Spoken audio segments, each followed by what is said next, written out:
प्राचीन भारत के महान और न्यायप्रिय सम्राट राजा विक्रमादित्य अपनी सत्यनिष्ठा, दानशीलता और धर्मपरायणता के लिए विख्यात थे।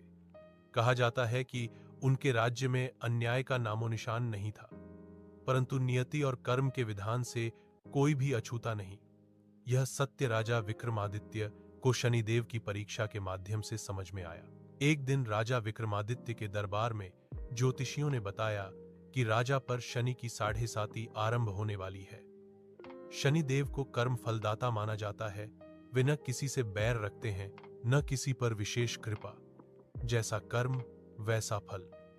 यह सुनकर राजा ने विनम्रता से कहा, यदि यह मेरे कर्मों का फल है तो मैं इसे सहर्ष स्वीकार करूंगा।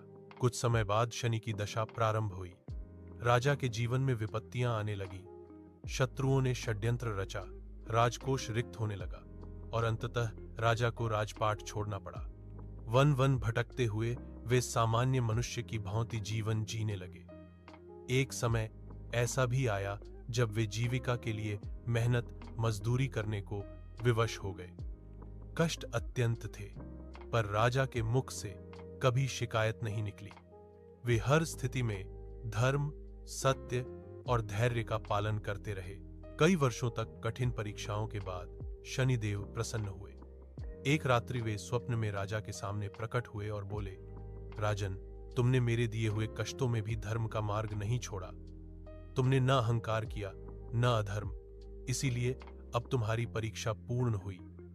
शनिदेव के आशीर्वाद से राजा की 7.5 समाप्त हुई। अगले ही दिन परिस्थितियां बदलने लगीं। राजा विक्रमादित्य को उनका राज्य वापस मिला, वैभव और सम्मान पुनः प्राप्त हुआ। पहले से भी अधिक यश और कीर्ति उनके जीवन में आई। राजा ने शनिदेव की महिमा को स्वीकार करते हुए उनके प्रति श्रद्धा प्रकट की।